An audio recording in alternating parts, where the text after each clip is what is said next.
அஸ்ஸலாமு அலைக்கும் வரஹ்மத்துல்லாஹி வபரகாத்துஹு. அன்புக்குரிய சகோதர சகோதரிகளே, இன்றைய காலகட்டத்தில் பிள்ளை பிறக்குதல் என்பது ரொம்ப பெரிய சவாலான விஷயமா இருக்குது. இயற்கையாக கருத்தரித்து அந்த பிள்ளை சாதாரண முறையில் ஆரோக்கியமாக பிறக்கிறது இன்னைக்கு மிகப்பெரிய சவாலாக மாறிக்கொண்டிருக்கிறது கால ஓட்டத்தில், இல்லையா? முன்னாடி காலத்திலெல்லாம் சர்வ சாதாரணமாக நம்முடைய முன்னோர்கள் 10 பிள்ளைகள் கூட பெற்று சிறப்பாக வளர்த்தார்கள். ஆனால் இன்னைக்கு ஒரு பிள்ளைக்காக வேண்டி எத்தனையோ தம்பதிகள் ஏங்கி காத்து தவமாய் கிடக்கிறார்கள். அல்லாஹுவின் நாட்டம் அவன் கையில் இருக்கிறது. ஒரு ஒரு தம்பதிக்கு குழந்தையை கொடுக்க வேண்டும் என்பதை அல்லாஹ் தான் முடிவு செய்கிறான். யஹபுலி மையஷா உ இனாசா ஒ யஹபுலி மையஷா உத்துக்கூர்.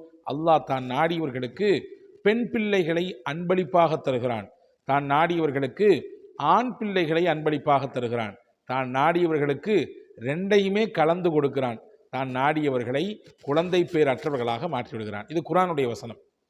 அப்போ குழந்தையை அல்லாட்ட கேட்கணும், அல்ஹம்துலில்லாஹ். ஆனால் இன்னைக்கு நிறைய பேர் சில பிரச்சனைகளை சந்திக்கிறார்கள். குழந்தை தரிச்சிருது, ஆனால் வயிற்றில் தங்க மாட்டேங்குது. அந்த கரு பலகீனமாக இருக்குது, அது கர்ப்பப்பை பலகீனமாக இருக்குது, அதனால் கரு உள்ளே தங்கிக்க மாட்டேங்குது. பல தடவை அபார்ஷன் ஆகுது. பல தடவை இந்த பிரச்சனையை நாங்கள் சந்திக்கிறோம்.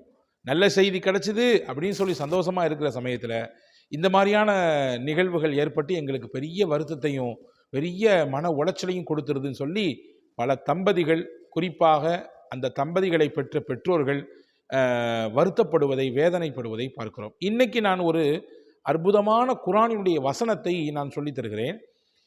கரு உண்டான உடனேயே, ஒரு பெண் கரு உண்டான உடனேயே இந்த வசனங்களை ஓத துவங்கிவிட வேண்டும். ரொம்ப ஷார்ட்டான 2 வசனம் தான். அல்ஹம்துலில்லாஹ். இதை தொடர்ச்சியாக ஓதும் பட்சத்திலே நிச்சயமாக அல்லாஹ் அந்த கர்ப்பப்பைக்கு வந்திருக்கக்கூடிய அந்த விந்தணுவை ஸ்திரப்படுத்துவான், அந்த கர்ப்பப்பையை உறுதிப்படுத்துவான். அல்லாஹு தஆலா அதன் மூலமாக அந்த கரு சிதைவு ஏற்பட்டு விடாமல், அபார்ஷன் ஆகிவிடாமல் அல்லாஹ் பாதுகாப்பான். இது நம்முடைய உஸ்தாத்மார்கள், நம்முடைய முன்னோர்கள் இதிலிருந்து அனுபவப்பட்டு இந்த ஆயத்தை இதனுடைய விளக்கத்திலிருந்து நமக்கு சொல்லித்தர்றாங்க. என்ன ஆயத்து அது? நம்ம எல்லாத்துக்கும் தெரியும், திருக்குர்ஆனில் சூரா ராத் என்கிற ஒரு அத்தியாயம் இருக்கிறது. அதே போன்று திருக்குர்ஆனிலே சூரா யூசுப் என்ற ஒரு அத்தியாயம் இருக்கிறது.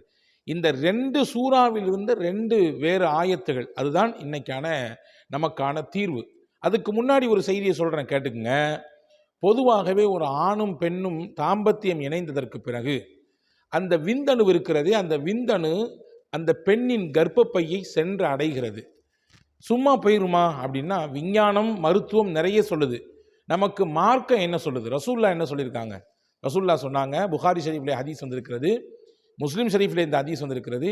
எப்போ ஒரு பெண்ணின் கருவறைக்குள்ளே ஒரு விந்தணு விடுமோ, அல்லாஹ் அங்கே நியமிக்கப்பட்ட மலக், அந்த கர்ப்பப்பையைக்கென்று நியமிக்கப்பட்டிருப்பார் ஒரு மலக். அந்த மலக் அல்லாட்ட கேட்பார், யா ரப் நுத்ஃபா, இறைவா ஒரு இந்திரிய துளி வந்திருக்குது, இதை வைக்கணுமா வெளியேற்றணுமா? அல்லாஹ் வையின்னு சொன்னால் வைப்பார், வெளியேற்றி விடுங்கள் என்று சொன்னால் வெளியேறி விடும். அடுத்து 40 நாளைக்கு பிறகு அந்த விந்த அணு, அதாவது இந்திரிய துளி இரத்தமாக மாறும், இரத்த கட்டியாக. மறுபடியும் கேட்பார், யா அல்லாஹ் யா ரப் அலகா, இரத்த கட்டியாக இருக்குது, இது இருக்கட்டுமா வெளியேற்றணுமா? அல்லாஹ் இருக்கட்டும் என்று சொன்னால் இருக்கும், வெளியேற்றுங்கள் என்று சொன்னால் அது அபார்ஷன் ஆகிவிடும். அடுத்து கேட்பார் 40 நாளைக்கு பிறகு, முதுகா யா ரப், இரத்தம் சதையாக மாறிவிட்டது ரப்பே, இப்போ என்ன செய்யணும்னு கேட்பார். இப்போ அல்லாஹ் இருக்கட்டும் என்று சொன்னால் இருக்க வைப்பார், போகட்டும் என்று சொன்னால் அது பாதியிலேயே குறையாக மாறிவிடும். இந்த 40 340க்கு பிறகு 120 நாட்களுக்கு பிறகு, அதாவது நம்முடைய கணக்கில் 4 மாதத்துக்கு பின்னாடி தான் அந்த மலக் அல்லாவிடத்திலே அல்லாஹ் சொல்லுவான், இறைவா நீ தீர்மானித்து விட்டாய் இது பிள்ளை என்று, இது ஆணா பெண்ணா? அல்லாஹ் ஆண் என்றால் ஆண் உருவகப்படுத்தப்படும், பெண் என்றால் பெண்ணாக உருவகப்படுத்தப்படும். அதற்கு பிறகு அல்லாவிடத்திலே கேட்பார், இறைவா இவர் பாக்கியத்திற்குரியவரா அல்லது துர்பாக்கியசாலியா? உலகத்தில் நற்பாக்கியம் பெற்றவரா அல்லது துர்பாக்கியத்திற்குரியவரா என்றும் அங்கே முடிவு செய்யப்படும். உலகத்தில் இவருக்கு என்னென்ன ரிஸ்க்கு கிடைக்கும் அங்கே தான் முடிவு செய்யப்படும். இவருடைய ஆயுட்காலம் எத்தனை வருஷம் வாழ போறாரு, எத்தனை வயசு இவருக்கு உண்டு, அதுவும் அங்கே தான் முடிவு செய்யப்படும். இது எல்லாமே தாயின் கர்ப்பப்பையில் இருக்கும் பொழுது அந்த மலக்கின் அல்லாவிடத்திலே கேட்டு அங்கே முடிவு செய்யப்பட்டு எழுதப்படுகிறது என்று எம்பெருமானார் ஸல்லல்லாஹு அலைஹி வஸல்லம் சொன்னாங்க. அப்போ அன்பர்களே, அன்பான சகோதரிகளே, தாய்மார்களே, ஒரு பெண் கருவுற்ற உடனேயே நான் சொல்லக்கூடிய இந்த வசனங்களை நம்பிக்கையோடு அல்லாஹ்வின் மீது தவக்குலோடு ஓதி வாருங்கள். நிச்சயமாக உங்கள் கருவுக்கு வந்திருக்கக்கூடிய அந்த உயிரணு தங்கும், ஸ்திரப்படும், இடையிலேயே கரைவு சிதைவு என்பதெல்லாம் ஏற்படாது. என்ன வசனம் அது என்றால், திருக்குர்ஆனிலே சூரா ராதினுடைய 8வது ஆயத், குறிச்சிக்கங்க. சூரா ராத் என்கின்ற அத்தியாயத்தினுடைய 8வது வசனம், சூரா யூசுப் என்கின்ற அத்தியாயத்தினுடைய 64வது வசனம். என்ன வசனம் அது நான் சொல்லுகிறேன். டிஸ்கிரிப்ஷனிலும் இந்த ஆயத்தை முடிந்தால் தருகிறேன். இல்லைன்னா நீங்கள் அந்த நான் சொன்ன நம்பரை பார்த்து இன்ஷா அல்லாஹ் குர்ஆனில் எடுத்து புத்திரி பார்த்துக்குங்க. அல்லாஹு யஅலமு மா தஹ்மிலு குல்லு உன்ஸா வமா தகீதுல் அர்ஹாம் வமா தஸ்தாத் வகுல்லு ஷைஇன் இன்தஹு பிமிக்தார். இது சூரா ராதினுடைய 8வது வசனம். அடுத்து சூரா யூசுஃபினுடைய வசனம் ஒரு சின்ன துண்டு, 64வது வசனத்தினுடைய ஒரு பகுதி. ஃபல்லாஹு ஹைருன் ஹாஃபிதா வஹுவ அர்ஹமுர் ராஹிமீன். இதுதான்.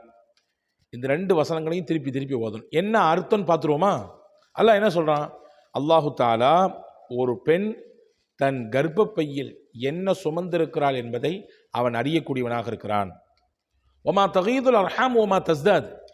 அந்த கர்ப்பப்பை இருக்கிறதே, அது விந்தணு உள்ளே போனதற்கு பிறகு சுருங்கியதையும், அது விரிவடைய விரிவடைய, அந்த அணு விரிவடைய விரிவடைய கர்ப்பப்பையும் விரிவடைவதையும் அல்லாஹ் அறிகிறான். மட்டுமல்ல, வகுல்லு ஷைஇன் இன்தஹு பிமிக்தார்.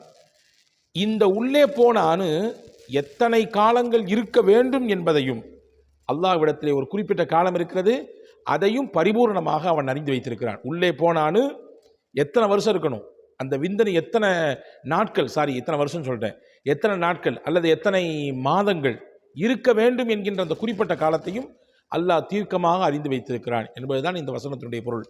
யூசுப் அலைஹிஸ்ஸலாம், யூசுப் அத்தியாயத்தினுடைய வசனத்தினுடைய பொருள் என்ன? நிச்சயமாக அல்லாஹ் ஹைருன் ஹாஃபிதா, பாதுகாப்பதிலேயே மிகச்சிறந்த பாதுகாவலனாக இருக்கிறான். மேலும் அவன் கருணையாளர்களிலேயே மிகப்பெரிய கருணையாளனாக இருக்கிறான். இதுதான் இதனுடைய பொருள்.